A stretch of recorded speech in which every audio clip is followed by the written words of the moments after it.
السلام علیکم everyone. I hope you guys are doing well. تو یہ پیر کامل وائس اوور کی ایپیسوڈ نمبر 4 ہے اینڈ آئی ہوپ آپ لوگوں کو اچھی بھی لگ رہی ہوگی. تو ہم شروع کرتے ہیں اس کو، لیکن پہلے شعر پڑھ لیتے ہیں. سر طور ہو سر حشر ہو ہمیں انتظار قبول ہے، وہ کبھی ملے وہ کہیں ملے، وہ کبھی صحیح وہ کہیں صحیح. شروع کرتے ہیں. بسم اللہ الرحمن الرحیم. صبیحہ سے امامہ کی پہلی ملاقات اتفاقاً ہوئی تھی. جویرہ کی ایک کزن صبیحہ کی کلاس فیلو تھی اور اسی کے توسط سے امامہ کی اس سے شناسائی ہوئی. وہ ایک مذہبی جماعت کے اسٹوڈنٹ ونگ سے منسلک تھی اور ہفتے میں ایک بار وہ کلاس روم میں اسلام سے متعلق کسی نہ کسی ایک موضوع پر لیکچر دیا کرتی تھی. 40-50 کے لگ بھگ لڑکیاں اس لیکچر کو اٹینڈ کیا کرتی تھیں. صبیحہ نے اس دن ان سے متعارف ہونے کے بعد انہیں بھی اس لیکچر کے لیے انوائٹ کیا تھا. وہ چاروں ہی وہاں موجود تھیں. میں تو ضرور آؤں گی، کم از کم میری شرکت کے بارے میں آپ تسلی رکھیں، جویرہ نے صبیحہ کی دعوت کے جواب میں کہا. میں کوشش کروں گی، وعدہ نہیں کر سکتی، رابعہ نے کچھ جھیمتی ہوئی مسکراہٹ کے ساتھ کہا. میرا آنا ذرا مشکل ہے کیونکہ میں اس دن کچھ مصروف رہوں گی، زینب نے معذرت کرتے ہوئے کہا. صبیحہ مسکراتے ہوئے امامہ کو دیکھنے لگی جو اب تک خاموش تھی. امامہ کا رنگ کچھ فک ہو گیا. اور آپ آئیں گی؟ امامہ کی نظر جویریہ سے ملی جو اسے ہی دیکھ رہی تھی. ویسے اس بار کس موضوع پر بات کریں گے آپ؟ اس سے پہلے کہ امامہ کچھ کہتی جویریہ نے صبیحہ کی توجہ اپنی طرف مبذول کر لی. شاید ایسا اس نے دانستہ طور پر کیا تھا. اس بار اسراف کے بارے میں بات ہوگی. اس ایک عادت کی وجہ سے ہمارا معاشرہ کتنی تیزی سے زوال پذیر ہو رہا ہے اور اس کا دباغ کے لیے کیا کیا جا سکتا ہے، اسی موضوع پر گفتگو ہوگی. صبیحہ نے جویریہ کو تفصیل سے بتایا. آپ نے بتایا نہیں امامہ، آپ آ رہی ہیں؟ جویریہ سے بات کرتے کرتے صبیحہ ایک بار پھر امامہ کی طرف متوجہ ہو گئی. امامہ کا رنگ ایک بار پھر بدلا. میں دیکھوں گی، اس نے جھجکتے ہوئے کہا. مجھے بہت خوشی ہوگی اگر جویریہ کے ساتھ آپ تینوں بھی آئیں. اپنے دین کی بنیادی تعلیمات کے بارے میں ہمیں روز نہیں تو کبھی کبھار کچھ علم حاصل کرنے کی کوشش کرنی چاہیے. صرف میں لیکچر نہیں دیتی، ہم جتنے لوگ بھی اکٹھے ہوتے ہیں ان میں سے کوئی بھی اس موضوع پر گفتگو کرنے کے لیے آزاد ہوتا ہے جسے ہم نے منتخب کیا ہوتا ہے. اور اگر آپ میں سے بھی کوئی کسی خاص موضوع کے حوالے سے بات کرنا یا کچھ بتانا چاہے تو ہم لوگ اسے بھی ارینج کر سکتے ہیں. صبیحہ بڑی سہولت سے بات کر رہی تھی. پھر کچھ دیر بعد جویریہ اور اس کی کزن کے ہمراہ ان کے کمرے سے باہر چلی گئی. کوریڈور میں صبیحہ نے جویریہ سے کہا. آپ کم از کم امامہ کو تو ساتھ لائیں، مجھے لگا ہے وہ آنا چاہ رہی ہیں. اس کا عقیدہ بالکل الگ ہے، وہ کبھی بھی ایسی محفلوں میں شرکت نہیں کرے گی، جویریہ نے سنجیدگی سے اسے بتایا. صبیحہ کچھ حیران ہوئی. آپ کو چاہیے کہ آپ انہیں اسلام کا مطالعہ کرنے کی دعوت دیں، ہو سکتا ہے اس طرح وہ صحیح اور غلط کا فرق سیکھیں. صبیحہ نے چلتے ہوئے کہا. میں ایک بار ایسی کوشش کر چکی ہوں، وہ بہت ناراض ہو گئی تھی اور میں نہیں چاہتی کہ ہم دونوں کی اتنی لمبی دوستی اس طرح ختم ہو. جویریہ نے کہا. اچھے دوست وہی ہوتے ہیں جو ایک دوسرے کو گمراہی سے بچائیں، اور آپ پر بھی فرض ہے کہ آپ ایسا ہی کریں. صبیحہ نے کہا. وہ ٹھیک ہے، مگر کوئی بات سننے پر بھی تو تیار ہو نا. تب بھی صحیح بات کہتے رہنا فرض ہے، ہو سکتا ہے کبھی دوسرا آپ کی بات پر غور کرنے پر مجبور ہو جائے. صبیحہ اپنی جگہ درست تھی، اس لیے وہ صرف مسکرا کر رہ گئی. تم جاؤ گی اس کا لیکچر سننے؟ صبیحہ کا نکلنے کے بعد زینب نے رابعہ سے پوچھا. نہیں، میرا کوئی ارادہ نہیں ہے، میں ایسے لیکچر ہضم نہیں کر سکتی، رابعہ نے اپنی کتابیں اٹھاتے ہوئے لاپرواہی سے کہا. امامہ اور جویریہ کے برعکس زینب وہ قدرے آزاد خیال تھی اور زیادہ مذہبی رجحان بھی نہیں رکھتی تھی. ویسے میں نے صبیحہ کی خاصی تعریف سنی ہے، زینب نے رابعہ کی بات پر جواب میں کہا. ضرور سنی ہوگی، بولی تو واقعی اچھا ہے، اور میں نے تو یہ بھی سنا ہے کہ اس کے والد بھی کسی مذہبی جماعت سے منسلک ہیں. ظاہر ہے پھر اثر تو ہوگا. رابعہ نے اس کی معلومات میں اضافہ کیا. امامہ ان سے کچھ دور ایک کونے میں اپنی کتابیں لیے بیٹھی، بظاہر ان کا مطالعہ کرنے میں مصروف تھی، مگر ان دونوں کی گفتگو بھی ان کے کان تک پہنچ رہی تھی. اس نے شکر کیا تھا کہ ان دونوں نے اسے اس گفتگو میں گھسیٹنے کی کوشش نہیں کی. 3 دن بعد امام مقررہ وقت پر ان لوگوں سے کوئی بہانہ بنا کر صبیحہ کا لیکچر اٹینڈ کرنے چلی گئی تھی. رابعہ، جویریہ اور زینب تینوں ہی اس لیکچر میں نہیں گئیں. پھر اس کا ارادہ بدل گیا. امامہ نے ان لوگوں کو یہ نہیں بتایا کہ وہ صبیحہ کا لیکچر اٹینڈ کرنے جا رہی تھی. صبیحہ امامہ کو دیکھ کر کچھ حیران ہوئی تھی. مجھے بہت خوشی ہو رہی ہے آپ کو یہاں دیکھ کر، مجھے آپ کے آنے کی توقع نہیں تھی، صبیحہ نے اس سے گرم جوشی سے ملتے ہوئے کہا. یہ پہلا قدم تھا، اسلام کی جانب جو امامہ نے اٹھایا تھا۔ اس سارے عرصے میں اسلام کے بارے میں اتنی کتابیں تفاسیر اور تراجم پڑھ چکی تھی کہ کم از کم وہ کسی بھی چیز سے ناواقف اور انجان نہیں تھی۔ اسراف کے بارے میں اسلامی اور قرآنی تعلیمات اور احکامات سے بھی وہ اچھی طرح واقف تھی، مگر اس کے باوجود صبیہ کی دعوت کو رد کرنے کے بجائے قبول کر لینے میں اس نے پیش نظر صرف ایک ہی چیز تھی۔ وہ اپنے مذہب سے اسلام تک کا وہ فاصلہ طے کرنا چاہتی تھی جو اسے بہت مشکل لگتا تھا۔ اور پھر وہ صرف پہلا اور آخری لیکچر نہیں تھا، یا کے بعد دیگرے وہ اس کا ہر لیکچر اٹینڈ کرتی رہی۔ وہی چیزیں جنہیں وہ کتابوں میں پڑھتی رہی تھی اس کے منہ سن کر پر اثر ہو جاتی تھی۔ اس کی صبیہ سے عقیدت میں اضافہ ہوتا جا رہا تھا۔ صبیہ نے اسے یہ نہیں بتایا تھا کہ وہ اس کے عقیدے کے بارے میں جانتی تھی، مگر امامہ کو اس کے آس پاس آتے ہوئے 2 ماہ ہوئے تھے جب صبیہ نے ختم نبوت پر ایک لیکچر دیا تھا۔ قرآن پاک وہ کتاب ہے جو حضرت محمد صلی اللہ علیہ وآلہ وسلم پر نازل ہوئی۔ صبیہ نے اپنے لیکچر کا آغاز کیا اور قرآن پاک میں ہی نبوت کا سلسلہ حضرت محمد صلی اللہ علیہ وسلم پر ختم کر دیتے ہیں۔ وہ کسی دوسرے نبی کی کوئی گنجائش باقی نہیں رکھتے۔ اگر کسی نبی یعنی عیسیٰ علیہ السلام کے دوبارہ نزول کا ذکر ہے بھی تو وہ بھی ایک نئے نبی کی شکل میں نہیں ہے، بلکہ ایک ایسے نبی کا دوبارہ نزول ہے جس پر نبوت حضرت محمد صلی اللہ علیہ وآلہ وسلم سے پہلے نازل کر دی گئی تھی، جن کا دوبارہ نزول ان کی اپنی امت کے لیے نہیں بلکہ حضرت محمد صلی اللہ علیہ وآلہ وسلم کی امت کے لیے ہی ہوگا، اور آخری نبی حضرت محمد صلی اللہ علیہ وآلہ وسلم ہی رہیں گے۔ کسی بھی آنے والے دور میں یا کسی بھی گزر جانے والے دور میں یہ رتبہ اور فضیلت کسی اور کو نہیں دی گئی۔ کیا یہ ممکن ہے کہ اللہ ایک پیغمبر کو یہ رتبہ اور درجہ عطا کرتا اور پھر اسے اس سے چھین کر کسی دوسرے شخص کو دے دیتا؟ قرآن پاک میں اللہ تعالیٰ فرماتا ہے، بات میں اللہ سے بڑھ کر سچا کون ہے؟ تو کیا یہ ممکن ہے کہ وہ اپنی بات کو خود ہی رد کر دیتا؟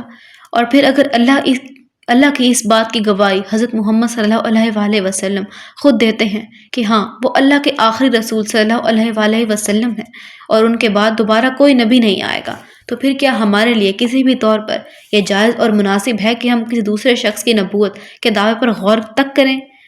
انسان اللہ کی مخلوقات میں سے وہ واحد مخلوق ہے جسے عقل جیسی نعمت سے نوازا گیا ہے، اور یہ ایسی مخلوق ہے جو اسی عقل کو استعمال کر کے سوچنے پر آئے تو خود اللہ کے وجود کے لیے ثبوت کی تلاش شروع کر دیتی ہے۔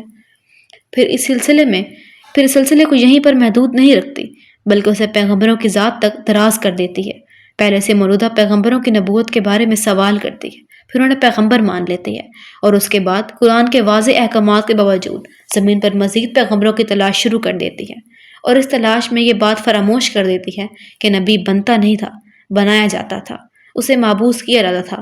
اور ہم انسانی ایولیوشن کی ان آخری دہائیوں میں کھڑے ہیں جہاں مزید نبیوں کی آمد کا سلسلہ اس لیے ختم کر دیا گیا ہے کیونکہ انسان کے لیے ایک دن اور ایک نبی کا انتخاب کر لیا گیا۔ اب کسی نئے عقیدے کی ضرورت نہیں بلکہ صرف تقلید کی ہے، صرف تقلید یعنی پریکٹس اس ایک آخری اور مکمل دین کے جسے پیغمبر اسلام حضرت محمد صلی اللہ علیہ وآلہ وسلم پر ختم کر دیا گیا۔ اب ہر وہ شخص خسارے میں رہے گا جو دین کی رسی کو مضبوطی سے تھامنے کے بجائے تو فرقے کی راہ اختیار کرے گا۔ اگر ہماری اعلیٰ تعلیم اور ہمارا شعور ہمیں دین کے بارے میں صحیح اور غلط کی تمیز تک نہیں دے سکتے تو پھر ہم میں اور اس جانور میں کوئی فرق نہیں ہے جو سبز تازہ گھاس کے گھٹے کے پیچھے کہیں بھی جا سکتا ہے، اس بات کی پرواہ کیے بغیر کہ اس کا ریوڑ کہاں ہے۔ 40 منٹ کے اس لیکچر میں صبیہ نے کسی غلط عقیدے یا فرقے کا ذکر بھی نہیں کیا تھا۔ اس کے نے جو کچھ کہا تھا بالواسطہ کہا تھا، صرف ایک چیز بالواسطہ کہی تھی، اور وہ حضرت محمد صلی اللہ علیہ وآلہ وسلم کی ختم نبوت کا اقرار تھا۔ اللہ کے آخری پیغمبر حضرت محمد صلی اللہ علیہ وآلہ وسلم تھے جنہوں نے 1400 سال پہلے مدینہ میں وفات پائی۔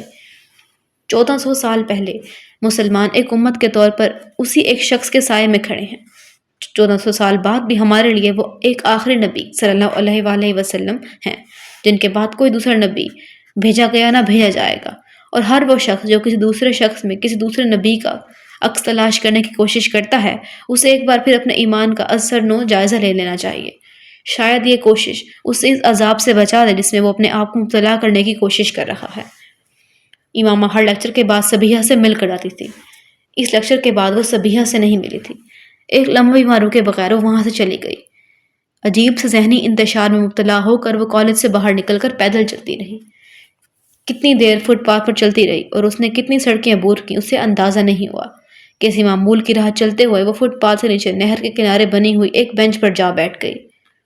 سورج غروب ہونے والا تھا اور اوپر سڑک پر گاڑیوں کا شور میں اضافہ ہو گیا تھا۔ وہ چپ چاپ نہر کے بہتے ہوئے پانی کو دیکھتی رہی۔ ایک لمبی خاموشی کے بعد اس نے بڑبڑاتے ہوئے خود سے پوچھا، آخر میں کر کیا رہی ہوں اپنے ساتھ؟ کیوں اپنے آپ کو الجھا رہی ہوں؟ آخر کس یقین کی کھوج میں سرگردہ ہوں اور کیوں؟ میں اس سب کے لیے تو یہاں لاہور نہیں آئی، میں تو یہاں ڈاکٹر بننے آئی ہوں، مجھے آئی اسپیشلسٹ بننا ہے۔ پیغمبر پیغمبر پیغمبر، میرے لیے ہر چیز وہاں کیوں ختم ہو جاتی ہے؟ اس نے اپنے دونوں ہاتھوں سے اپنا چہرہ ڈھانپ لیا۔ مجھے اس سب سے نجات حاصل کرنی ہے۔ میں اس طرح اپنی اسٹڈیز پر کبھی توجہ نہیں دے سکتی۔ مذہب اور عقیدہ میرا مسئلہ نہیں ہونا چاہیے۔ صحیح یا غلط جو میرے بڑوں نے دیا وہی ٹھیک ہے۔ میں اب صبیحہ کے پاس نہیں جاؤں گی۔ میں پیغمبر یا مذہب یا پیغمبر کے بارے میں کبھی سوچوں گی بھی نہیں۔ وہاں بیٹھے بیٹھے اس نے طے کیا تھا۔ رات کو 8 بجے وہ واپس آئی تو جویریہ اور رابعہ کچھ فکر مند سی تھیں۔ بس ایسے ہی مارکیٹ چلی گئی تھی، اس نے ستے ہوئے چہرے کے ساتھ انہیں بتایا۔ ارے امامہ، تم تو بہت عرصے بعد آئی ہو، آخر آنا کیوں چھوڑ دیا تم نے؟ بہت دنوں کے بعد ایک بار پھر صبیحہ کے پاس پہنچ گئی تھی۔ صبیحہ کا لیکچر شروع ہونے ہی والا تھا۔ مجھے آپ سے کچھ باتیں کرنی ہیں، آپ اپنا لیکچر ختم کر لیں، میں باہر بیٹھ کر آپ کا انتظار کر رہی ہوں۔ امامہ نے اس کی بات کا جواب دینے کے بجائے اس سے کہا۔ ٹھیک 45 منٹ کے بعد جب صبیحہ اپنا لیکچر ختم کر کے باہر نکلی تو اس نے امامہ کو باہر کوریڈور میں ٹہلتے ہوئے پایا۔ وہ صبیحہ کے ساتھ دوبارہ اسی کمرے میں آن بیٹھی جو اب خالی تھا۔ صبیحہ خاموشی سے اس کی طرف سے بات شروع کرنے کا انتظار کرتی رہی۔ امامہ چند لمحے کسی سوچ میں ڈوبی رہی، پھر اس نے صبیحہ سے کہا، آپ کو پتہ ہے میں کس مذہب سے ہوں؟ ہاں، میں جانتی ہوں، جویریہ نے مجھے بتایا تھا، صبیحہ نے پرسکون انداز میں کہا۔ میں آپ کو بتا نہیں سکتی کہ میں کس حد تک فرسٹریٹڈ ہوں۔ میرا دل چاہتا ہے میں دنیا چھوڑ کر کہیں بھاگ جاؤں۔ اس نے کچھ دیر کے بعد صبیحہ سے کہنا شروع کیا، میں اس نے دونوں ہاتھوں سے اپنا سر پکڑ لیا۔ مجھے پتا ہے کہ اس نے ایک بار پھر اپنی بات ادھوری چھوڑ دی، پھر خاموشی۔ مگر میں اپنا مذہب نہیں چھوڑ سکتی، میں تباہ ہو جاؤں گی، میرے باپ مجھے مار ڈالیں گے، میرا کیریئر، میرے خواب، سب کچھ ختم ہو جائے گا۔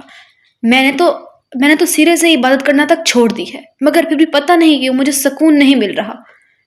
آپ میری صورتحال کو سمجھیں، مجھے لگ رہا ہے یہ سب کچھ غلط ہے، اور صحیح کیا ہے مجھے نہیں معلوم۔ امامہ، تم اسلام قبول کر لو۔ صبیحہ نے اس کی بات کے جواب میں صرف ایک جملہ کہا۔ یہ میں نہیں کر سکتی، میں آپ کو بتا رہی ہوں میں کتنے مسائل کا شکار ہو جاؤں گی۔ تو پھر تم میرے پاس کس لیے آئی ہو؟ صبیحہ نے اسی پرسکون انداز میں کہا۔ وہ اس کا منہ دیکھنے لگی، پھر اس نے بے بسی سے کہا، پتہ نہیں میں آپ کے پاس کس لیے آئی ہوں۔ تم صرف یہی ایک جملہ سننے کے لیے آئی ہو جو میں نے تم سے کہا ہے۔ میں تمہیں کوئی دلیل نہیں دوں گی کیونکہ تمہیں کسی سوال کے جواب کی تلاش نہیں ہے۔ ہر سوال کا جواب تمہارے اندر موجود ہے، تم سب جانتی ہو، بس تمہیں اقرار کرنا ہے۔ ایسا ہی ہے نا؟ امامہ کی آنکھوں میں آنسو تیرنے لگے۔ مجھے لگ رہا ہے میرے پاؤں زمین سے اکھڑ چکے ہیں، میرے سے خلا میں سفر کر رہی ہوں، اس نے بھرائی ہوئی آواز میں کہا۔ صبیحہ نے اس کی بات کا جواب نہیں دیا، وہ بسم اللہ پڑھ رہی تھی۔ امامہ گیلی آنکھوں کے ساتھ اس کا چہرہ دیکھنے لگی۔ کہیں بھی کچھ نظر نہیں آتا صبیحہ، کچھ بھی نہیں۔ اس نے اپنی ہاتھوں کی پوچھ سے اپنے آنسوؤں کو صاف کیا۔ لا الہ الا اللہ۔ صبیحہ کے لب آہستہ آہستہ ہلنے لگے۔ امامہ دونوں ہاتھوں سے چہرہ ڈھانپ کر بچوں کی طرح پھوٹ پھوٹ کر رونے لگی، اور وہ روتے ہوئے صبیحہ کے پیچھے کلمے کے الفاظ دہرا رہی تھی۔ محمد الرسول اللہ۔ امامہ نے اگلے الفاظ دہرائے، اس کی آواز بھرا گئی۔ امامہ کی سمجھ میں نہیں آ رہا تھا اسے اتنا رونا کیوں آ رہا تھا۔ اسے کوئی پچھتاوا، کوئی افسوس نہیں تھا، مگر پھر بھی اسے اپنے آنسوؤں پر قابو پانا مشکل ہو رہا تھا۔ بہت دیر تک روتے رہنے کے بعد اس نے جب سر اٹھایا تو صبیحہ اس کے پاس ہی بیٹھی ہوئی تھی۔ امامہ گیلے چہرے کے ساتھ اسے دیکھ کر مسکرا دی۔ رابعہ اور جویریہ ایک دوسرے کا منہ دیکھ رہی تھی، اور امامہ اپنے پاؤں کے انگوٹھے کے ساتھ فرش کو رگڑتے ہوئے کسی سوچ میں ڈوبی ہوئی تھی۔ تمہیں یہ سب کچھ ہمیں پہلے ہی بتا دینا چاہیے تھا۔ جویریہ نے ایک طویل وقفے کے بعد اس کی خاموشی کو توڑا۔ امامہ نے سر اٹھا کر اسے دیکھا اور پرسکون انداز میں کہا، اس سے کیا ہوتا؟ کم از کم ہم تمہارے بارے میں کسی غلط فہمی کا شکار تو نہ ہوتے اور تمہاری مدد کر سکتے تھے، ہم دونوں۔ امامہ سے جھٹکتے ہوئے عجیب سے انداز میں مسکرائی۔ اس سے کوئی خاص فرق نہیں پڑتا، مجھے تو بہت خوشی ہے امامہ کہ تم نے ایک صحیح راستہ کا انتخاب کیا ہے۔ دیر سے ہی صحیح، مگر تم غلط راستے سے ہٹ گئی ہو۔ جویریہ نے اس کے پاس بیٹھے ہوئے نرم لہجے میں کہا، تم اندازہ نہیں کر سکتی کہ میں اس وقت تمہارے لیے اپنے دل میں کیا محسوس کر رہی ہوں۔ امامہ چپ چاپ اسے دیکھتی رہی۔ تمہیں اگر ہم دونوں کی طرف سے کسی بھی مدد کی ضرورت ہو تو ہچکچانا مت، تمہاری مدد کر کے ہمیں خوشی ہوگی۔ مجھے واقعی تم لوگوں کی مدد کی بہت ضرورت ہے، بہت زیادہ ضرورت ہے، امامہ نے کہا۔ میری وجہ سے اگر تم نے اپنے مذہب کی اصلیت جانچ کر اسے چھوڑ دیا ہے تو، جویریہ کہہ رہی تھی۔ امامہ اس کا چہرہ دیکھنے لگی۔ تمہاری وجہ سے؟ اس نے جویریہ کا چہرہ دیکھتے ہوئے سوچا۔ اس کا ذہن اسے کہیں اور لے جا رہا تھا۔ دھند میں اب ایک اور چہرہ ابھر رہا تھا۔ وہ اسے دیکھتی رہی۔ وہ چہرہ آہستہ آہستہ واضح ہو رہا تھا، زیر لب ابھرنے والے کسی نقش کی طرح۔ چہرہ اب واضح ہو گیا تھا۔ امامہ مسکرائی۔ وہ اس چہرے کو پہچان سکتی تھی۔ اس نے اس چہرے کے ہونٹوں کو ہلتے دیکھا۔ آہستہ آہستہ وہ آواز سن سکتی تھی۔ وہ آواز سن رہی تھی، قطرہ مانگے جو تو اسے دریا دے دے، مجھ کو کچھ اور نہ اپنی تمنا دے دے۔ میں صرف یہ چاہتی ہوں کہ تم لوگ کسی کو کچھ نہ بتاؤ، زینب کو بھی نہیں۔ اپنے سر کو جھٹکتے ہوئے اس نے جویریہ اور رابعہ سے کہا۔ ان دونوں نے اس بات میں سر ہلا دیا۔ کچھ نہیں مانگتا شاہوں سے یہ شیدا تیرا، اس کی دولت ہے فقط نشے کفے پا تیرا۔ پورے قد سے میں کھڑا ہوں تو یہ تیرا ہے کرم، مجھ کو جھکنے نہیں دیتا ہے سہارا تیرا۔ لوگ کہتے ہیں کہ یہ سایہ تیرے پیکر کا نہ تھا، میں تو کہتا ہوں جہاں بھر ہے یہ سایہ تیرا۔ وہ اس کی آواز پہچانتی تھی۔ یہ جلال انصر کی آواز تھی۔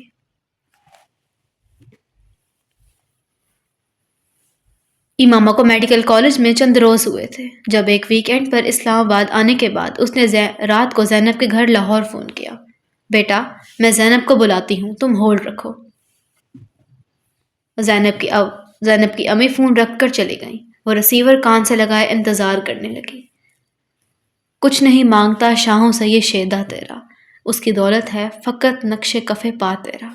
مردانہ آواز میں فون پر سنائی دینے والی وہ نعت امامہ نے پہلے کبھی سنی تھی، مگر اس وقت جو کوئی بھی اسے پڑھ رہا تھا وہ کمال جذب سے اسے پڑھ رہا تھا۔ پورے قد سے کھڑا ہوں تو یہ تیرا ہے کرم، مجھ کو جھکنے نہیں دیتا ہے سہارا تیرا۔ اسے اندازہ نہیں تھا کہ کسی مرد کی آواز اتنی خوبصورت ہو سکتی ہے، اس قدر خوبصورت کہ پوری دنیا اس آواز کی قید میں لگے۔ امامہ نے اپنا سانس روک لیا، یا شاید وہ سانس لینا بھول گئی۔ لوگ کہتے ہیں کہ یہ سایہ تیرے پیکر کا نہ تھا، میں کہتا ہوں جہاں بھر پہ ہے سایہ تیرا۔ انسان کی زندگی میں بہت کچھ ساعتیں سعد ہوتی ہیں، شب قدر کی رات میں آنے والی اس سعد کی طرح جسے بہت سے لوگ گزر جانے دیتے ہیں، صرف چند اس سعد کے انتظار میں ہاتھ اٹھائے اور جھولی پھیلائے بیٹھے ہوتے ہیں، اس سعد کے انتظار میں جو چلتے پانی کو روکتے اور رکے ہوئے پانی کو رواں کرتے، جو دل سے نکلنے والی دعا کو لبوں تک آنے سے پہلے مقدر بناتے۔ امامہ ہاشم کی زندگی میں وہ سعد شب قدر کی کسی رات کو نہیں آئی، نہ اس نے اس سعد کے لیے ہاتھ اٹھائے تھے، نہ جھولی پھیلائی تھی۔ پھر بھی اس نے زمین و آسمان کی گردش کو کچھ دیر کے لیے تھمتے دیکھا تھا، پوری کائنات کو ایک گنبد بے دھر میں بدلتے دیکھا تھا، جس کے اندر بس ایک ہی آواز گونج رہی تھی، دستگیری میری تنہائی کی تو نے ہی تو کی، میں تو مر جاتا اگر ساتھ نہ ہوتا تیرا۔ وہ اندھیروں سے بھی درانہ گزر جاتے ہیں جن کے ماتھے پہ چمکتا ہے ستارہ تیرا۔ آواز بہت صاف اور واضح تھی۔ امامہ بت کی طرح رسیور ہاتھ میں لیے بیٹھی رہی۔ ہیلو امامہ، دوسری طرف زینب کی آواز گونجی اور وہ آواز گم ہو گئی۔ چند لمحوں کے لیے زمین کی رکی ہوئی گردش دوبارہ بحال ہو گئی۔ ہیلو امامہ، آواز سن رہی ہو میری؟ وہ ایک جھٹکے سے ہوش کی دنیا میں واپس آئی۔ ہاں، میں سن رہی ہوں۔ میں نے سوچا لائن کٹ گئی۔ دوسری طرف سے زینب نے کچھ مطمئن ہوتے ہوئے کہا۔ امامہ اگلے چند منٹ اس سے بات کرتی رہی، مگر اس کا دل اور دماغ کہیں اور تھا۔ جلال انصر زینب کا بڑا بھائی تھا اور امامہ غائبانہ طور پر اس سے واقف تھی۔ زینب اس کی کلاس فیلو تھی اور اس سے امامہ کا تعارف وہیں میڈیکل کالج میں ہوا تھا۔ چند ماہ میں ہی یہ تعارف اچھی خاصی دوستی میں بدل گیا۔ اس تعارف میں اسے یہ پتہ چلا کہ وہ لوگ 4 بہن بھائی تھے۔ جلال سب سے بڑا تھا اور ہاؤس جاب کر رہا تھا۔ زینب کے والد وابٹا میں انجینئر تھے اور ان کا گھرانہ خاصا مذہبی تھا۔ اسلام آباد سے واپسی پر اس نے زینب سے نعت پڑھنے والے اس شخص کے بارے میں پوچھا تھا۔ زینب، اس رات میں نے تمہیں فون کیا تو کوئی نعت پڑھ رہا تھا۔ وہ کون تھا؟ اس نے اپنے لہجے کو حتی المکان نارمل رکھتے ہوئے کہا۔ وہ جلال بھائی تھے۔ ایک مقابلہ میں حصہ لینے کے لیے وہ نعت یاد کر رہے تھے۔ فون کوریڈور میں ہے اور ان کے کمرے کا دروازہ کھلا ہوا تھا، اس لیے آواز تم تک پہنچ گئی۔ زینب نے تفصیل سے بتایا۔ بہت اچھی آواز ہے ان کی۔ ہاں، آواز تو بہت اچھی ہے ان کی۔ کرت تو نعت سے بھی زیادہ خوبصورت کرتے ہیں۔ بہت سے مقابلوں میں انعام بھی لے چکے ہیں۔ ابھی بھی کالج میں ایک مقابلہ ہونے والا ہے، تم اس میں انہیں سننا۔ زینب تب یہ نہیں جانتی تھی کہ امامہ کس مذہب کی تھی۔ وہ جس طرح پردے کا خیال رکھتی تھی، زینب کا خیال تھا کہ وہ کسی مذہبی گھرانے سے تعلق رکھتی ہے۔ خود زینب بھی خاصے مذہبی گھرانے سے تعلق رکھتی تھی اور چادر اوڑھا کرتی تھی۔ 2-3 دن کے بعد امامہ جلال انصر کی نعت سننے کے لیے اپنی فرینڈز کو بتائے بغیر کلاسز بنک کر کے نعتوں کے اس مقابلے میں چلی گئی تھی۔ جلال انصر کو اس دن پہلی بار اس نے دیکھا تھا۔ کیمپیئر نے جلال انصر کا نام پکارا اور امامہ نے تیز ہوتی ہوئی دھڑکنوں کے ساتھ زینب سے مشابہت رکھنے والے عام سی شکل و صورت اور داڑھی والے ایک 24-25 سال لڑکے کو سٹیج پر چڑھتے دیکھا۔ سٹیج پر سیڑھیاں چڑھنے سے لے کر روز روم کے پیچھے آ کر کھڑے ہونے تک امامہ نے ایک بار بھی اپنی نظر جلال انصر کے چہرے سے نہیں ہٹائی۔ اس نے اپنے سینے پر ہاتھ باندھتے ہوئے اور آنکھیں بند کرتے دیکھا۔ کچھ نہیں مانگتا شاہوں سے یہ شیدا تیرا، اس کی دولت ہے فقط نقش کفے پا تیرا۔ امامہ کو اپنے پورے وجود میں ایک لہر سی دوڑتی محسوس ہوئی۔ ہال میں مکمل خاموشی تھی اور صرف اس کی خوبصورت آواز گونج رہی تھی۔ وہ کسی سحر زدہ معمول کی طرح بیٹھی اسے سنتی رہی۔ اس نے کب نعت ختم کی، کب وہ اسٹیج سے اتر کر واپس ہوا، مقابلے کا نتیجہ کیا نکلا، اس کے بعد کس نے نعت پڑھی، کس وقت سارے اسٹوڈنٹ وہاں سے گئے اور کس وقت ہال خالی ہو گیا، امامہ کو پتہ نہیں چلا۔ بہت دیر کے بعد سے اسے ایک دم ہوش آیا تھا۔ اس وقت اپنے ارد گرد دیکھنے پر اسے احساس ہوا کہ وہ ہال میں اکیلی بیٹھی تھی۔ میں نے کل تمہارے بھائی کو نعت پڑھتے سنا، امامہ نے اگلے دن زینب کو بتایا۔ اچھا، انہیں پہلا انعام ملا ہے۔ زینب نے اس کی بات پر مسکرا کر اسے دیکھا۔ بہت خوبصورت نعت پڑھی تھی انہوں نے۔ کچھ دیر کی خاموشی کے بعد امامہ نے پھر اس موضوع پر آ گئی۔ ہاں، وہ بچپن سے نعتیں پڑھتے آ رہے ہیں۔ اتنے کرت اور نعت کے مقابلے جیت چکے ہیں کہ اب تک انہیں خود بھی ان کی تعداد یاد نہیں ہوگی۔ زینب نے تفاخر سے کہا۔ ان کی آواز بہت خوبصورت ہے، امامہ نے پھر کہا۔ ہاں، خوبصورت تو ہے، مگر ساری بات اس محبت اور عقیدت کی ہے جس کے ساتھ وہ نعت پڑھتے ہیں۔ انہیں حضور صلی اللہ علیہ وآلہ وسلم سے عشق ہے، اتنی محبت کہ جس کی کوئی حد نہیں۔ قرأت اور نعت کے علاوہ انہوں نے کبھی کوئی چیز نہیں پڑھی۔ حالانکہ اسکول اور کالج میں انہیں بہت مجبور کیا جاتا رہا، مگر ان کا ایک ہی جواب ہوتا کہ میں جس زبان سے حضرت محمد صلی اللہ علیہ وآلہ وسلم کا قصیدہ پڑھتا ہوں، اس زبان سے کسی اور شخص قصیدہ نہیں پڑھ سکتا۔ محبت تو ہم بھی حضور صلی اللہ علیہ وآلہ وسلم سے کرتے ہیں، مگر جیسی محبت بھائی کرتے ہیں ویسی محبت تو ہم میں سے کوئی بھی نہیں کر سکتا۔ پچھلے 10 سالوں میں ایک بار بھی انہوں نے نماز قضا نہیں کی، ہر ماہ ایک قرآن پاک پڑھتے ہیں۔ تم تو نعت کی تعریف کر رہی ہو، اگر ان سے ان کی تلاوت سن لو تو وہ بڑے فخر سے بتا رہی تھی۔ امامہ چپ چاپ اسے دیکھ رہی تھی۔ اس نے زینب سے اس کے بعد کچھ نہیں پوچھا۔ اگلے دن وہ صبح کالج جانے کے لیے تیار ہونے کے بجائے اپنے بستر میں گھسی رہی۔ جویریہ نے خاصی دیر کے بعد بھی اسے بستر سے برآمد نہ ہوتا دیکھ کر جھنجھوڑا۔ اٹھ جاؤ امامہ، کالج نہیں جانا کیا؟ دیر ہو رہی ہے۔ نہیں، آج مجھے کالج نہیں جانا۔ امامہ نے دوبارہ آنکھیں بند کر لی۔ کیوں؟ جویریہ کچھ حیران ہوئی۔ میری طبیعت ٹھیک نہیں ہے، امامہ نے کہا۔ آنکھیں تو بہت سرخ ہو رہی ہیں تمہاری، کیا رات کو سوئی نہیں تم؟ نہیں، نیند نہیں آئی، اور پلیز اب مجھے سونے دو، امامہ نے اس کے کسی اور سوال سے بچنے کے لیے کہا۔ جویریہ کچھ دیر اسے دیکھتے رہنے کے بعد اپنا بیگ اور فولڈر اٹھا کر باہر نکل گئی۔ اس کے جانے کے بعد امامہ نے آنکھیں کھول دیں۔ یہ بات ٹھیک تھی کہ وہ ساری رات سو نہیں سکی تھی، اور اس کی وجہ جلال انصر کی آواز تھی۔ وہ اپنے ذہن کو اس آواز کے علاوہ کہیں اور بھی فوکس نہیں کر پا رہی تھی۔ جلال انصر، اس نے زیر لب اس کا نام دہرایا۔ آخر اس کی آواز کیوں مجھے اس قدر اچھی لگ رہی ہے کہ میں اسے اپنے ذہن سے نہیں نکال پا رہی؟ اس نے الجھے ہوئے ذہن کے ساتھ بستر سے نکلتے ہوئے سوچا۔ وہ اپنے کمرے کی کھلی ہوئی کھڑکی میں آ کھڑی ہوئی تھی۔ میرے بھائی کی آواز میں ساری تاثیر حضرت محمد صلی اللہ علیہ وآلہ وسلم کے عشق کی وجہ سے۔ اس کے کانوں میں زینب کی آواز گونجی۔ آواز میں تاثیر اور عشق۔ اس نے بے چینی سے پہلو بدلا۔ سوز، گزار، لوچ، مٹھاس، آخر تھا کیا اس آواز میں؟ وہ اٹھ کر کھڑکی سے باہر دیکھنے لگی۔ دنیا عشق اللہ سے شروع ہوتی ہے اور عشق رسول صلی اللہ علیہ وآلہ وسلم پر ختم ہو جاتی ہے۔ اسے ایک اور جملہ یاد آیا، عشق رسول صلی اللہ علیہ وآلہ وسلم۔ اس نے حیرانی سے سوچا، عشق رسول صلی اللہ علیہ وآلہ وسلم یا عشق محمد صلی اللہ علیہ وآلہ وسلم؟ یکدم اسے اپنے اندر ایک عجیب سا سناٹا اڑتا محسوس ہوا۔ اس نے اس سناٹے اور تاریکی کو کھوجنا شروع کیا، اپنے در سیڑھی اترنا شروع کیا۔ اسے کہیں کوئی روشنی نظر نہیں آتی۔ آخر وہ کیا چیز ہوتی ہے جو خاص محمد صلی اللہ علیہ وآلہ وسلم کا نام سننے پر لوگوں کی آنکھوں میں آنسو اور لبوں پر درود لے آتی ہے؟ عقیدت، عشق، محبت، ان میں سے کیا ہے؟ مجھے کچھ کیوں محسوس نہیں ہوتا؟ میری آنکھوں میں آنسو کیوں نہیں آتے؟ میرے ہونٹوں پر درود کیوں نہیں آتا؟ میری آواز میں تاثیر؟ وہ لمحہ بھر کے لیے رکی۔ اس نے زیر لب پڑھا، کچھ نہیں مانگتا شاہوں سے یہ شیدا تیرا، اس کی دولت ہے فقط نقشے کفے پا تیرا۔ اسے اپنی آواز بھرائی ہوئی لگی۔ شاید ابھی جاگی ہوں اس لیے آواز ایسی ہے۔ اس نے اپنا گلا صاف کرتے ہوئے سوچا۔ اس نے ایک بار پھر پڑھنا شروع کیا، کچھ نہیں مانگتا۔ وہ ایک بار پھر رک گئی۔ اس بار اس کی آواز میں لرزش تھی۔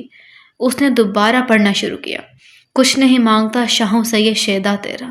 کھڑکی سے باہر نظریں مرکوز رکھتے ہوئے اس نے رستی بھرائی آواز اور کانپتے ہونٹوں کے ساتھ پہلا مصرع پڑھا، پھر دوسرا مصرع پڑھنا شروع کیا اور رک گئی۔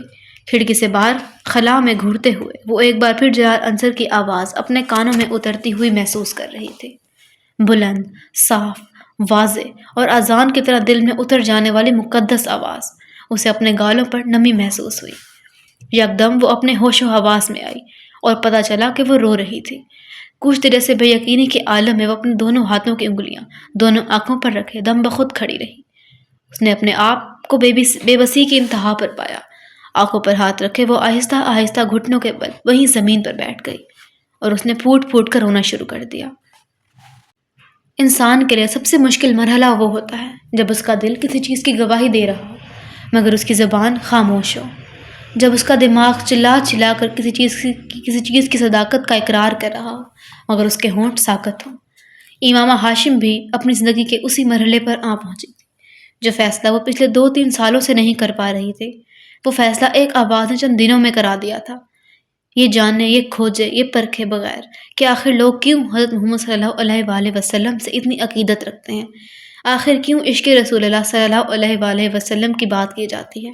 اس نے اتنے سالوں اپنے نبی کے قصیدے سنے تھے، اس پر کبھی رکت طاری نہیں ہوئی تھی، کبھی اس کا وجود موم بن کر نہیں پگھلا تھا، کبھی اسے کسی پر رشک نہیں آیا تھا، مگر ہر بار حضرت محمد صلی اللہ علیہ وآلہ وسلم کا نام پڑھتے، دیکھتے اور سنتے ہوئے وہ عجیب سی کیفیات کا شکار ہوتی تھی۔ ہر بار، ہر دفعہ اس کا دل اس نام کی طرف کھینچا چلا جاتا تھا اور صبیحہ کے پاس نہ جانے کہ اس کے سارے ارادے بھانپ بن کر اڑ گئے تھے۔ جلال انصر کی آواز تاریکی میں نظر آنے والے جگنوں کی طرح تھے جس کے تعاقب میں وہ بنا سوچے سمجھے چل پڑی تھی۔ میں تجھے عالم اشیاء میں بھی پا لیتا ہوں، لوگ کہتے ہیں کہ عالم بلا تیرا۔ امامہ کے لیے وہ ایک نئے سفر کا آغاز تھا۔ وہ پہلے کی طرح باقاعدگی سے صبیحہ کے پاس جانے لگی۔ ان اجتماعات میں شرکت نے اسے اگر ایک طرف اپنے فیصلے پر استقامت بخشی تو دوسری طرف اس کے باقی ماندہ شبہات بھی دور کر دیا۔ مذہب تبدیل کرنے کا فیصلہ امامہ کے لیے کوئی چھوٹا یا معمولی فیصلہ نہیں تھا۔ اس ایک فیصلے نے اس کی زندگی کے ہر معاملے کو متاثر کیا تھا۔ وہ اب اسجد سے شادی نہیں کر سکتی تھی کیونکہ وہ غیر مسلم تھا۔ اسے جلد یا بدیر اپنے گھر والوں سے علیحدگی بھی اختیار کرنی تھی کیونکہ اب وہ ایسے کسی ماحول میں رہنا نہیں چاہتی تھی جہاں اسلامی اشعار اور عقائد میں اتنے دھڑلے سے تحریفات کی جاتی تھیں۔ وہ اس پیسے کے بارے میں بھی شکوک کا شکار ہونے لگی تھی جو اسے اپنی تعلیم اور دوسرے اخراجات کے لیے ہاشم مبین کی طرف سے ملتے تھے۔ چند سال پہلے تک پریوں کی کہانی نظر آنے والی زندگی یکدم ہی ایک ڈراؤنے خواب میں تبدیل ہو گئی تھی اور زندگی کے اس مشکل راستے کا انتخاب اس نے خود کیا تھا۔ اسے بعض دفعہ حیرت ہوتی کہ اس نے اتنا بڑا فیصلہ کس طرح کر لیا۔ اس نے اللہ سے استقامت ہی مانگی تھی اور اسے استقامت سے نوازا گیا تھا، مگر وہ ابھی اتنی کم عمر تھی کہ خدشات اور اندیشوں سے مکمل طور پر پیچھا چھڑا لینا اس کے لیے ناممکن نہیں تھا۔ امامہ، تم فی الحال اپنے والدین کو مذہب کی تبدیلی کے بارے میں نہ بتاؤ، اپنے پیروں پر کھڑی ہو جاؤ اس وقت نہ صرف تم آسانی سے اسجد سے شادی سے انکار کر سکتی ہو بلکہ تم انہیں اپنے مذہب کی تبدیلی کے بارے میں بھی بتا سکتی ہو۔ صبیحہ نے ایک بار پھر اس کے خدشات سننے کے بعد اسے مشورہ دیا تھا۔ میں اس پیسے کو اپنے اوپر خرچ نہیں کرنا چاہتی جو میرے بابا مجھے دیتے ہیں، اب جب کہ میں جانتی ہوں کہ میرے والد ایک جھوٹے مذہب کی تبلیغ کر رہے ہیں۔ یہ جائز تو نہیں ہے کہ میں ایسے شخص سے اپنے اخراجات کے لیے رقم لوں۔ تم ٹھیک کہتی ہو، مگر تمہارے پاس فی الحال کوئی دوسرا راستہ نہیں ہے۔ بہتر ہے کہ تم اپنی تعلیم مکمل کر لو، اس کے بعد تمہیں اپنے والد سے کچھ بھی نہیں لینا پڑے گا۔ صبیحہ نے اسے سمجھایا۔ صبیحہ اگر اسے یہ راہ نہ دکھاتی تب بھی ماما اس کے علاوہ کچھ اور نہیں کر سکتی تھی۔ اس میں فی الحال اتنی ہمت نہیں تھی کہ وہ اپنی زندگی کی سب سے بڑی خواہش چھوڑ دیتی۔ اس وقت رات کے 10 بجے تھے جب وہ سینما سے باہر نکل آیا تھا۔ اس کے ہاتھ میں اب بھی پاپ کارن کا پیکٹ تھا اور وہ کسی گہری سوچ میں ڈوبا ہوا پاپ کارن کھاتے ہوئے سڑک پر چل رہا تھا۔ آدھ گھنٹہ تک سڑکیں ناپتے رہنے کے بعد اس نے ایک بہت بڑے بنگلے کی گھنٹی بجائی تھی۔ صاحب، کھانا لگاؤں؟ لاؤنج میں داخل ہونے پر ملازم نے اسے دیکھ کر پوچھا۔ نہیں، اس نے نفی میں سر ہلاتے ہوئے کہا۔ دودھ؟ نہیں۔ وہ رکے بغیر وہاں سے گزرتا چلا گیا۔ اپنے کمرے میں داخل ہو کر اس نے دروازہ بند کر لیا۔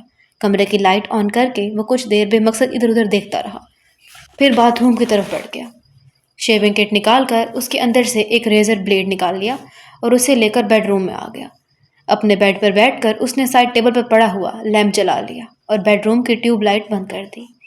ریزر بلیڈ کے اوپر موجود ریپر کو اتار کر وہ کچھ دیر لیمپ کی روشنی میں اس کی تیز دھار کو دیکھتا رہا، پھر اس نے بلیڈ کے ساتھ اپنے دائیں ہاتھ کی کلائی کی رگ کو ایک تیز جھٹکے سے کاٹ دیا۔ اس کے منہ سے ایک سسکی سے نکلی اور پھر اس نے ہونٹ بھینچ لیے۔ وہ اپنی آنکھوں کو کھلا رکھنے کی کوشش کر رہا تھا۔ اس کی کلائی بیڈ سے نیچے لٹک رہی تھی اور خون کے دھارا اب سیدھا کارپٹ پر گر گر کر اس میں جذب ہو رہی تھی۔ اس کا ذہن ایسے کسی گہری کھائی میں جا رہا تھا۔ پھر اس نے کچھ دھماکے سنے۔ تاریکی میں جاتا ہوا ذہن ایک بار پھر دھماکے کے ساتھ روشنی میں آ گیا۔ شور اب اور بڑھتا جا رہا تھا۔ وہ فوری طور پر شور کی وجہ سمجھ نہیں پا رہا تھا۔ اس نے ایک بار پھر اپنی آنکھیں کھول دیں مگر وہ کسی چیز کو سمجھ نہیں پا رہا تھا۔ وہ سو رہی تھی جب ہڑبڑا کر اٹھ بیٹھی۔ کوئی اس کا دروازہ بجا رہا تھا۔ امامہ، امامہ! وسیم نے دروازے بجاتے ہوئے بلند آواز میں اس کا نام پکارا۔ کیا ہوا ہے؟ کیوں چلا رہے ہو؟ دروازہ کھولتے ہی اس نے کچھ حواس باختگی کے عالم میں وسیم سے پوچھا جس کا رنگ اڑا ہوا تھا۔ فرسٹ ایڈ باکس ہے تمہارے پاس؟ وسیم نے اسے دیکھتے ہوئے فوراً پوچھا۔ ہاں، کیوں؟ وہ مزید پریشان ہوئی۔ بس اسے لے کر میرے ساتھ آ جاؤ، وسیم نے کمرے کے اندر داخل ہوتے ہوئے کہا۔ کیا ہوا؟ اس کے پیروں کے نیچے سے زمین کھسکنے لگی۔ چوچو نے پھر خودکشی کی کوشش کی ہے، اپنی کلائی کاٹ لی ہے اس نے۔ ملازم آیا ہوا ہے نیچے اس کا، تم میرے ساتھ چلو۔ امامہ نے بے اختیار ایک اطمینان بھرا سانس لیا۔ تمہارے اس دوست کو مینٹل ہاسپٹل میں ہونا چاہیے جس طرح کی حرکتیں کرتا پھرتا ہے، امامہ نے ناگواری سے اپنے بیڈ پر پڑا ہوا دوپٹہ اوڑھتے ہوئے کہا۔ میں تو اسے دیکھتے ہی بھاگ آیا ہوں، ابھی وہ ہوش میں تھا، اس نے مڑ کر امامہ کو بتایا۔ وہ دونوں اب آگے پیچھے سیڑھیاں اتر رہے تھے۔ تم اسے ہاسپٹل لے جاتے، امامہ نے آخری سیڑھی پر پہنچ کر کہا۔ وہ بھی لے جاؤں گا، پہلے تم تو اس کی کلائی وغیرہ کو باندھو، خون تو بند ہو۔ وسیم، میں اسے کوئی بہت اچھی قسم کی فرسٹ ایڈ نہیں دے سکتی، پتہ نہیں اس نے کس چیز سے کلائی کاٹی ہے اور زخم کتنا گہرا ہے، اس کے اپنے گھر والے کہاں ہیں؟ بات کرتے کرتے امامہ کو خیال آیا، اس کے گھر میں کوئی بھی نہیں ہے، صرف ملازم ہے۔ وہ تو کوئی فون کال آئی تھی جس پر ملازم اس سے بلانے کے لیے گیا، اور جب اندر سے کوئی جواب نہیں آیا تو پریشان ہو کر دوسرے ملازموں کے ساتھ مل کر اس نے دروازہ توڑ دیا۔ وہ دونوں ساتھ ساتھ چلتے ہوئے اب اپنے گھر سے باہر نکل آئے تھے۔ تمہارا یہ دوست جو ہے نا، امامہ نے کچھ ناراضی کے عالم میں وسیم کے ساتھ چلتے ہوئے سالار کے بارے میں کچھ کہنا چاہا، مگر وسیم نے غصے میں پلٹ کر اسے جھڑک دیا۔ فار گاڈ سیک، اپنی لعنت ملامت بند نہیں کر سکتی تم؟ اس کی حالت سیریس ہے اور تم اس کی برائیوں میں مصروف ہو۔ ایسی حرکتیں کرنے والوں کے لیے میرے پاس کوئی ہمدردی نہیں ہے۔ وہ دونوں اب سالار کے لاؤنج میں پہنچ چکے تھے۔ چند قدم چلنے کے بعد وسیم ایک موڑ مڑا اور کمرے کے اندر داخل ہو گیا۔ امامہ اس کے پیچھے ہی تھی مگر پھر جیسے کرنٹ کھا کر رک گئی۔ کمرے کے دروازے کے اندر داخل ہوتے ہی سامنے قد آدم کھڑکیوں پر کچھ ماڈلز اور ایکٹریسز کی بڑی بڑی عریاں تصویریں اس طرح لگائی گئی تھیں کہ ایک لمحے کے لیے امامہ کو یوں لگا جیسے وہ تمام لڑکیاں حقیقی طور پر اسے کمرے میں موجود ہیں۔ اس کا چہرہ سرخ ہو گیا۔ ایک طرف بیڈ پر پڑے ہوئے زخمی کے بارے میں اس کی رائے کچھ اور خراب ہو گئی۔ وہ تصویریں اس کے کردار کی پستی کا ایک اور ثبوت تھیں، اور کمرے میں 3-4 لوگوں کی موجودگی میں وہ اس کے لیے وہ تصویریں خاصی خفت اور شرمندگی کا باعث بن رہی تھیں۔ ان تصویروں سے نظریں چراتے ہوئے وہ تیز رفتاری سے ڈبل بیڈ کی طرف آ گئی جہاں سالار سکندر لیٹا ہوا تھا۔ وسیم اس کے پاس بیڈ پر بیٹھا فرسٹ ایڈ باکس کھول رہا تھا، جبکہ امامہ کا بڑا بھائی سالار کی اس کلائی کو بیڈ شیٹ کے ایک لٹکتے ہوئے کونے کے ساتھ خون کو روکنے کی کوشش کر رہا تھا، جبکہ خود سالار نشے میں ڈوبے ہوئے کسی انسان کی طرح اپنا ہاتھ چھڑوانے کی کوشش کر رہا تھا۔ وہ وسیم اور وہاں موجود ملازموں سے کچھ کہہ بھی رہا تھا۔ امامہ نے آگے بڑھتے ہی اس کے بڑے بھائی نے اس کی رسی کو چھوڑ دیا جس پر وہ بیٹھے ہوئے تھے۔ اس کے زخم کو دیکھو، میں نے چادر سے خون روکنے کی کوشش کی ہے مگر میں کامیاب نہیں ہوا، انہوں نے اس کی کلائی امامہ کو تھماتے ہوئے کہا۔ امامہ نے کرسی پر بیٹھتے ہی اس کی کلائی کے گرد لپٹا ہوا چادر کا کونا ہٹایا۔ زخم بہت گہرا اور لمبا تھا، ایک نظر ڈالتے ہی اسے اندازہ ہو گیا تھا۔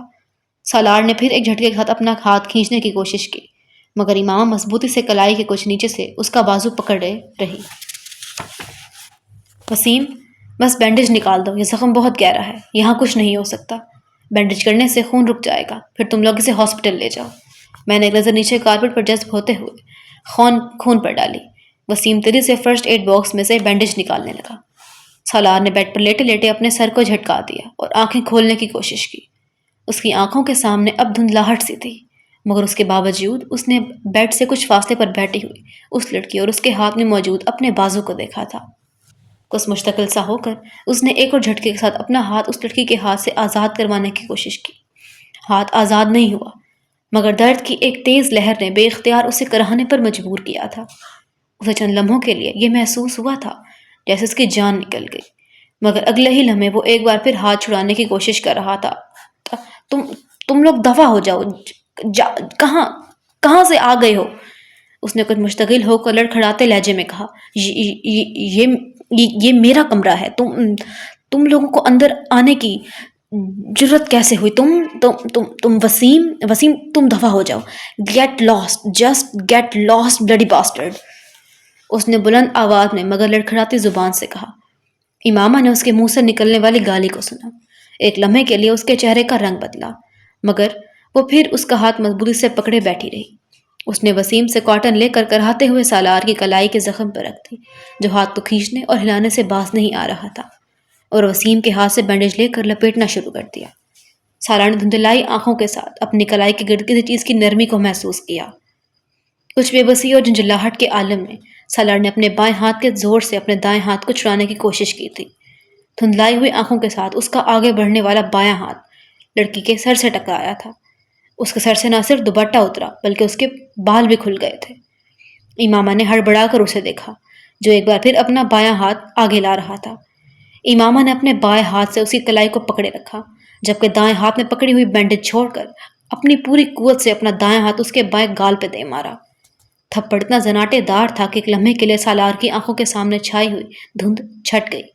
کھلے منہ اور آنکھوں کے ساتھ دم بخود اس نے اس لڑکی کو دیکھا جو سرخ چہرے کے ساتھ بلند آواز میں کہہ رہی تھی، اب اگر تم ہلے تو میں تمہارا دوسرا ہاتھ بھی کاٹ دوں گی، سنا تم نے؟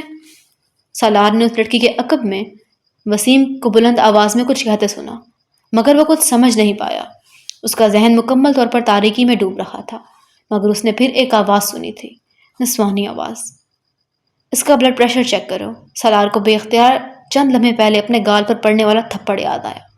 وہ چاہنے کے باوجود آنکھیں نہیں کھول سکا۔ وہی نسوانی ایک آواز ایک بار پھر گونجی تھی مگر اس بار وہ اس آواز کی کوئی مفہوم نہیں پہچان سکا۔ اس کا ذہن مکمل طور پر تاریکی میں ڈوب گیا تھا۔ اگلی بار جب اسے ہوش آیا تو وہ ایک پرائیویٹ کلینک میں موجود تھا۔ آنکھیں کھول کر اس نے ایک بار پھر اپنے ارد گرد دیکھنے کی کوشش کی۔ کمرے میں اس وقت ایک نرس موجود تھی جو اس کے پاس کھڑی ڈرپ کو صحیح کرنے میں مصروف تھی۔ سالار نے اسے مسکراتے دیکھا تھا۔ وہ اسے کچھ کہنا چاہ رہا تھا مگر اس کا ذہن ایک بار پھر تاریکی میں ڈوب گیا۔ دوسری بار اسے کب ہوش آیا اسے اندازہ نہیں ہوا مگر دوسری بار آنکھیں کھولنے پر اس نے اس کمرے میں کچھ شناسا چہرے دیکھے تھے۔ آنکھیں کھولتے ہوئے دیکھ کر مامی اس کی طرف بڑھی آئیں۔ کیسا محسوس کر رہے ہو تم؟ انہوں نے اس پر جھکتے ہوئے بے تابی سے کہا۔ جسٹ فائن، سالار نے دور کھڑے سکندر عثمان کو دیکھتے ہوئے دھیمے لہجے میں کہا۔ اس سے پہلے کہ اس کی ممی کچھ اور کہتی کمرے میں موجود ایک ڈاکٹر آگے آ گیا تھا۔ وہ اس کی نبض چیک کرنے لگا تھا۔ ڈاکٹر نے انجیکشن لگانے کے بعد ایک بار پھر اسے ڈرپ لگائی۔ سالار نے کچھ بیزاری کے ساتھ یہ کارروائیاں دیکھیں۔ ٹرپ لگانے کے بعد وہ سکندر عثمان اور ان کی بیوی سے باتیں کرنے لگا۔ سالار اس گفتگو کے دوران چھت کو گھورتا رہا۔ پھر کچھ دیر بعد ڈاکٹر کمرے سے نکل گیا۔ کمرے میں اب بالکل خاموشی تھی۔ سکندر عثمان اور ان کی بیگم اپنا سر پکڑے بیٹھے تھے۔ ان کی تمام کوششوں اور احتیاط کے باوجود یہ سالار سکندر کی خودکشی کی چوتھی کوشش تھی، اور اس بار وہ واقعی مرتے مرتے بچا تھا۔ ڈاکٹرز کے مطابق اگر چند منٹوں کی تاخیر ہو جاتی تو وہ اسے نہیں بچا سکتے تھے۔ سکندر اور ان کی بیوی کو رات کے 2 بجے ملازم نے سالار کی خودکشی کی اس کوشش کے بارے میں بتایا تھا، اور وہ دونوں میاں بیوی پوری رات سو نہیں سکے تھے۔ سکندر عثمان نے صبح فلائٹ ملنے تک تقریباً 150 سگریٹ پھونک ڈالے تھے، مگر اس کے باوجود ان کی بے چینی اور اضطراب میں کمی نہیں ہو پا رہی تھی۔ میری سمجھ میں نہیں آتا یہ آخر اس طرح کی حرکتیں کیوں کرتا ہے؟ آخر اس پر ہماری نصیحتوں اور ہمارے سمجھانے کا اثر کیوں نہیں ہوا؟ سکندر عثمان نے دوران سفر کہا، میرا تو دماغ پھٹنے لگتا ہے جب میں اس کے بارے میں سوچتا ہوں۔ کیا نہیں کیا میں نے اس کے لیے، ہر سہولت، بہترین تعلیم، حتیٰ کہ بڑے سے بڑے سائیکارٹرسٹ تک کو دکھا چکا ہوں، مگر نتیجہ وہی دھاک تین پات ہو۔ میری تو سمجھ میں نہیں آتا کہ مجھ سے کیا غلطی ہو گئی ہے جو مجھے یہ سزا مل رہی ہے۔ جاننے والوں کے درمیان مذاق بن گیا ہوں میں اس کی وجہ سے۔ سکندر عثمان بہت پریشان تھے۔ ہر وقت میرا دم حلق میں اٹکا رہتا ہے کہ پتہ نہیں وہ کس وقت کیا کر گزرے۔ اتنی احتیاط برتنے کا نتیجہ یہ نکلا ہے کہ ایک بار پھر ہم غافل ہوئے اور وہ پھر وہی حرکت کر گزرا ہے۔ طیبہ نے اپنی آنکھوں پر امٹتے ہوئے آنسوؤں کے ٹیشو کے ساتھ صاف کیا۔ وہ دونوں اسی طرح کی باتیں کرتے ہوئے کراچی سے اسلام آباد آئے، مگر سالار کے سامنے آ کر دونوں کو چپ سی لگ گئی تھی۔ ان دونوں کو ہی سمجھ نہیں آ رہا تھا کہ وہ اس حالت میں اس سے کیا کہیں۔ سالار کو ان کی دلی اور ذہنی کیفیات کا اچھی طرح اندازہ تھا، اور وہ ان کی خاموشی کو غنیمت جان رہا تھا۔ انہوں نے اس دن اس سے کچھ نہیں کہا۔ اگلے دن بھی وہ دونوں بالکل خاموشی رہے، مگر تیسرے دن ان دونوں نے اپنی خاموشی توڑ دی تھی۔ مجھے صرف یہ بتاؤ کہ آخر تم یہ سب کیوں کر رہے ہو؟ سکندر عثمان نے اس رات بڑی تحمل مزاجی کے ساتھ اس سے گفتگو کا آغاز کیا۔ آخر تمہارے ساتھ مسئلہ کیا ہے؟ تم نے وعدہ کیا تھا کہ تم ایسی کوئی حرکت نہیں کرو گے۔ میں نے اسی وعدے پر تمہیں سپورٹس کار بھی لیتی، ہر بات مان رہے ہیں ہم لوگ تمہاری، پھر بھی ہم تمہیں قطعاً احساس نہیں ہے ہم لوگوں کا، نہ خاندان کی عزت کا۔ سالار اسی طرح چپ بیٹھا رہا۔ کسی اور کا نہیں تو ہم ہی دونوں کا خیال کرو، تمہاری وجہ سے ہماری راتوں کی نیندیں اڑ گئی ہیں۔ طیبہ نے کہا، تمہیں کوئی پریشانی، کوئی پرابلم ہے تو ہم سے ڈسکس کرو، ہم سے کہو، مگر اس طرح بننے کی کوشش کرنا۔ تم نے کبھی سوچا ہے کہ اگر تم ان کا کوششوں میں کامیاب ہو جاتے ہو تو ہمارا کیا ہوتا؟ سالار خاموشی سے ان کی باتیں سنتا رہا۔ ان کی باتوں میں کچھ بھی نیا نہیں تھا۔ خودکشی کی ہر کوشش کے بعد وہ ان سے اس طرح کی باتیں سنتا تھا۔ کچھ بولو، چپ کیوں ہو؟ کچھ سمجھ میں آ رہا ہے تمہیں؟ طیبہ نے جھنجھلا کر کہا۔ وہ انہیں دیکھنے لگا۔ ماں باپ کو اس طرح ذلیل کر کے بڑی خوشی ملتی ہے تمہیں؟ اس قدر شاندار مستقبل ہے تمہارا، اور تم اپنی احمقانہ حرکتوں سے اپنی زندگی ختم کرنے کی کوشش کر رہے ہو۔ لوگ ترستے ہیں تم اس طرح کے اکیڈمک ریکارڈ کے لیے۔ سکندر عثمان نے اس کا اکیڈمک ریکارڈ یاد دلانے کی کوشش کی۔ سالار نے بے اختیار ایک جمائی لی۔ وہ جانتا تھا وہ اس کے بچپن سے لے کر اب تک کی ساری کامیابیوں کو دہرانا شروع کر دیں گے۔ ایسا ہی ہوا تھا۔ اگلے 15 منٹ اس موضوع پر بولنے کے بعد انہوں نے تھک کر پوچھا، آخر تم کچھ بول کیوں نہیں رہے؟ بولو۔ میں کیا بولوں؟ سب کچھ تو آپ دونوں نے کہہ دیا ہے۔ سالار نے کچھ اکتائے ہوئے انداز میں کہا، میری زندگی میرا پرسنل معاملہ ہے، پھر بھی میں آپ کو بتایا ہے کہ دراصل میں مرنے کی کوشش نہیں کر رہا تھا۔ سکندر نے اس کی بات کاٹی، تم جو بھی کر رہے تھے وہ مت کرو، ہم پر کچھ رحم کھاؤ۔ سالار نے ناراضی سے باپ کو دیکھا۔ تم آخر یہ کیوں نہیں کہہ دیتے کہ تم آئندہ ایسی کوئی حرکت نہیں کرو گے؟ فضول میں بحث کیوں کرتے جا رہے؟ اس بار طیبہ نے اس سے کہا۔ اچھا ٹھیک ہے، نہیں کروں گا ایسی کوئی بھی حرکت، سالار نے بیزاری جیسے ان دونوں سے جان چھڑانے کے لیے کہا۔ سکندر نے ایک گہری سانس لی۔ وہ اس کے وعدے پر مطمئن نہیں ہوئے تھے، نہ وہ نہ ان کی بیوی، مگر ایسے وعدے لینے کے علاوہ ان کے پاس اور کوئی چارہ نہیں تھا۔ وہ بچپن سے اپنے اس بیٹے پر فخر کرتے آ رہے تھے، مگر پچھلے کچھ سالوں میں ان کا فخر ختم ہو گیا تھا۔ جتنا پریشان انہیں سالار نے کیا تھا، اتنا ان کے باقی بچوں نے مل کر بھی نہیں کیا ہوگا۔ اب کیسا ہے تمہارا دوست؟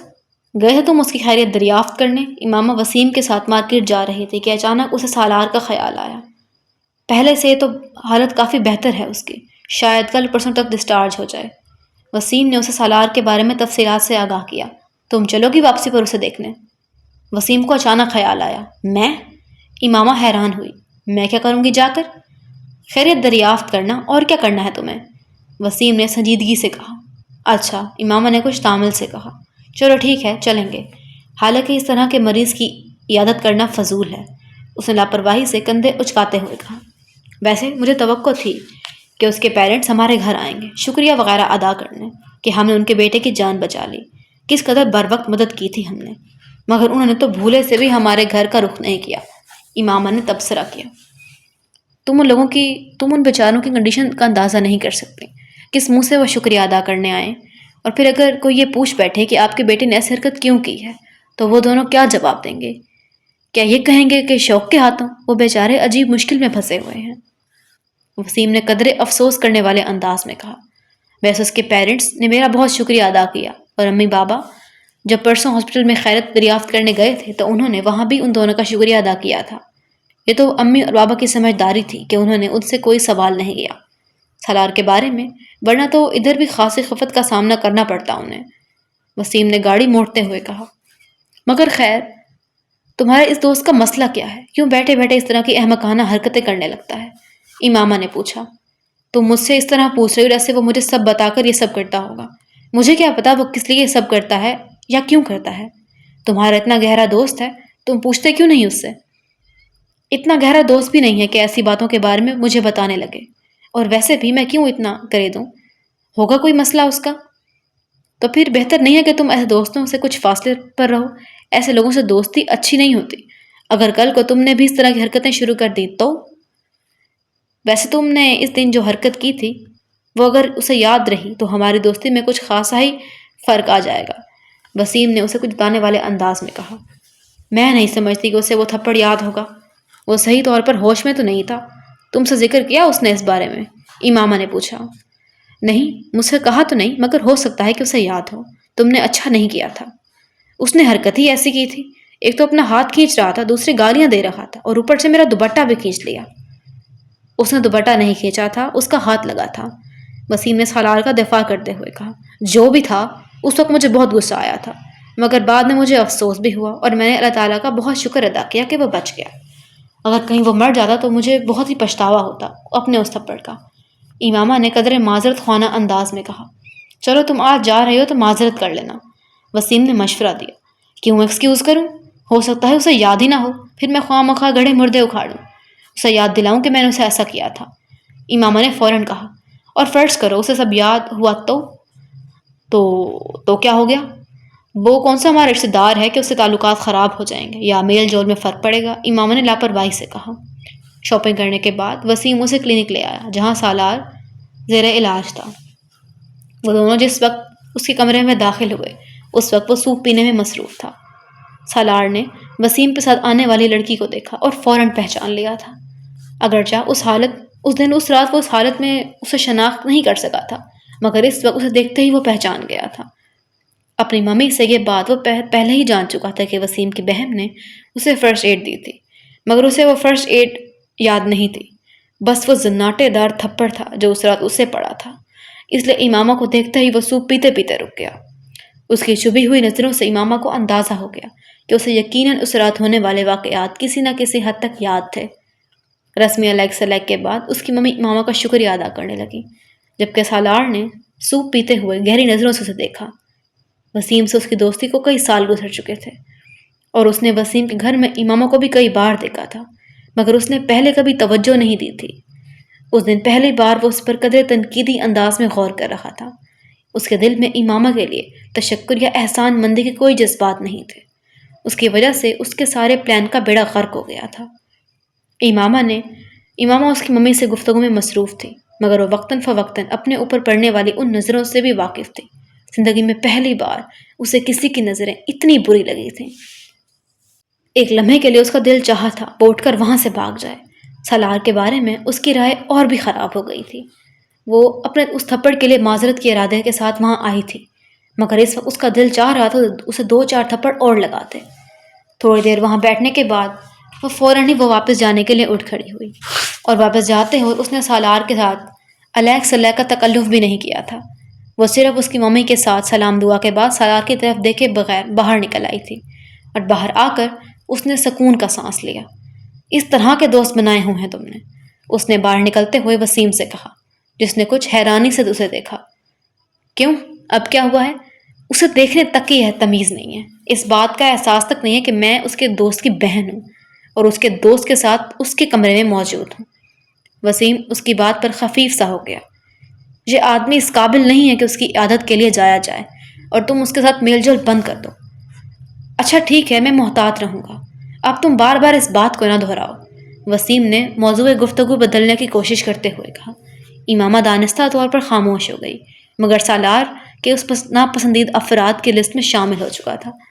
یہ ایک اتفاق ہی تھا کہ وہ دونوں کچھ چھٹیاں گزارنے اسلام آباد آئی ہوئی تھی، ورنہ شاید سالار سے اس کا اتنا قریبی اور اتنا پسندیدہ تعارف اور تعلق کبھی پیدا نہ ہوتا۔ اسلام قبول کرنے کے بعد اس نے پہلی بار جلال انصر کو تب قریب سے دیکھا جب ایک دن وہ چاروں کالج کے لان میں بیٹھی ہوئی گفتگو میں مصروف تھی۔ وہ وہاں کسی کام سے آیا تھا۔ رسمی سی علیگ سلیگ کے بعد وہ زینب کے ساتھ چند قدم دور جا کھڑا ہوا۔ امامہ اس کے چہرے سے نظریں نہیں ہٹا سکے۔ ایک عجیب سی مسرت اور سرکوشی کا عالم احساس اسے گھیرے میں لے رہا تھا۔